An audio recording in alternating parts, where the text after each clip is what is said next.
Coach George from the NYCFC. Last week I asked you about all the travel. How do you feel finally getting the home opener in? But also, it's a 10-year anniversary. Does that add anything else to this big night? Yeah, of course. I'm happy you finished with the word big night. It's going to be a very big night. I was told it's, of course, the 10th anniversary, and the home game back then was also against Orlando, so emotions will be there. It's a big night, and traveling to Miami and Los Angeles has been a thing, but looking at the games, we did okay, but not more than that, so we're looking to do better than the previous two games, and what better chance is that to do that at home? Veronica, Telemundo. Always home openers are special. Fans put it on the calendar. You know, every home game, they want to be there for the first 2025 at home.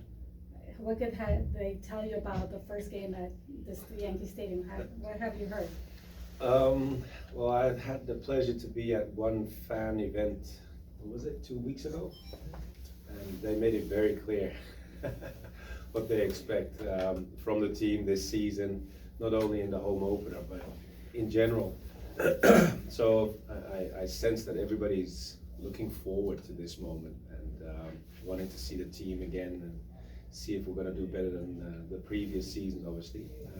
But for us, it's mainly becoming a better team than we were last week, because, as I said to your colleague just now, the previous two games we did okay, but we didn't get the results that we were looking for.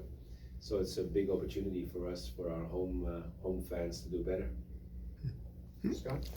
Hey, Coach, how are you? Scott Church and Stream Punk Soccer. Finally face-to-face here. In this regard, looking at Orlando in this case, a team that is often in the playoff hunt, last year and obviously had success too. Talk a little bit about the matchup there, the home opener. You've had success, the team has had success in its home openers over the course of the last decade. Talk a little bit about what you expect from this weekend, what you expect from the team, and how it will be different from years past. Thank you. I can't compare it with the years previous to this season because I wasn't part of the process then.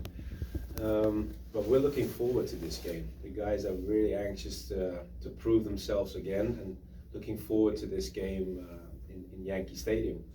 The fact that it's going to be Orlando again puts a lot of emotions there as well. And as you know, one of my coaches, Mehdi, has played that game also, so he knows how that feels, and we're going to use that emotion also to prepare ourselves in order to be ready for this game. And does it feel any different than, say, home openers in Europe? No, it doesn't feel different, and because in the same sense, the fans are looking forward to see their team play. And obviously we've played 2 away games, which were quite far also. We did have the pleasure of meeting some fans in Miami. There were also a few in Los Angeles, but now the fan base will be in our advantage, obviously, because we're playing a home game, and everybody's looking forward to that. Go ahead, George. Coach, I got to ask, have you given any thought about the dimensions of the baseball field? This is probably your first time seeing something like this, which is coming to an end soon because the stadium is being built. Yeah. But have you given any thought to that? Have you had conversations about that? Yeah, we did. We did that in a very early stage of preseason already. If you can recall, we were in Santa Barbara first part of the preseason, and we had 3 pitches that we could choose from to train, and one of the pitches was in the exact same size as Yankee Stadium. So it's had our attention, and it will have our attention because it's one of our fields where we play our home games.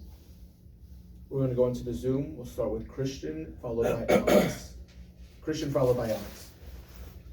Coach, good to see you. Christian Arnold with the New York Post. I was curious, obviously you've been so focused on getting the team ready and preparing for the first 2 matches of the season. I'm curious if you've gotten a chance to kind of really sink your teeth into the brief history of this organization, and if you've kind of grown to really appreciate how far the team has come in the last 10 years of their existence. Yeah, it's a good question. You can tell. I just told your colleagues also, being at a fan event just 2 weeks ago, how much this club has grown, and how much it goes to the heart for the fan base. but also on the field, you see the team has grown. They've had some special seasons a few years ago with winning the trophy, of course, in 21. But yeah, being as young as they are now in their 10th anniversary, I think they've come a long way. New stadium was mentioned just now, so big steps are taken, and there will be more big steps in the near future. Alex? Hi Pascal, this is Alex Winley from AM New York. How Hi, you Alex. doing? Hi. After 2 weeks on the road, how does it feel to be back at Yankee Stadium, and how do you feel playing at home can help the team reset and build momentum moving forward after two relatively rough results against Miami and LAFC? Thanks. Yeah, it's going to help us, of course. Being on the road with two games that far away, I just saw a schedule come by that we've traveled the most of all MLS teams in the previous two games. So it's going to help playing at home, of course. We were close to getting good results in the away games, but not good enough. So hopefully now with the homecomer, the home opening game with the fans there, we'll do much better. I know the guys are looking forward to it, so all together I'm hoping for a good match. We're going to go with Oliver.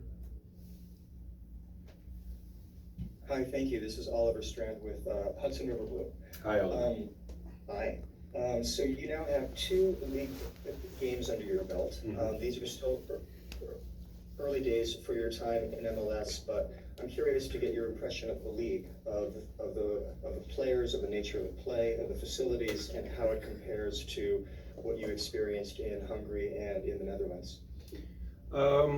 Well, being at Miami and Los Angeles, I was told they're top bottom, and the fields and the stadiums that we played in the first 2 games were, yeah, fantastic, if I may say. European level for sure. Looking at the squads that we played, the teams that we played, both teams had good players. Different age groups, obviously, because if you look at the average age of Miami is a little higher than I was used to in Europe. But then again, the quality of the players from both teams that we played was very high standard and a big challenge for my own boys. But we got a chance to compete at a very high level, and we showed that we're able to deal with it until a certain level. But in order to become more successful, we need to demand more from ourselves, and we have that opportunity this Saturday. Final one, we'll go with Chris. Hey Coach, Chris Kramer from the outfield. Favorite question each week, just an update on the injury status of the team, and then more specifically, Tavon's injury, what's the latest on that? And Thiago Martins, is he ready to go full 90? Thank you. Yes, Thiago is back. As mentioned last week, he trained a full week going into the game in Los Angeles, so he was part of the squad already back then. So he's in the squad now as well. Tavon, unfortunately, is not available. Andres Pereira is also not available, unfortunately. And today we were confronted with illness from Berg. So hopefully this will be okay for tomorrow, but we'll have to wait and see. But those guys have a question mark behind their name, apart from Tavon and Andres Pereira. They won't be available. Great. Thank you, everybody. Thank you.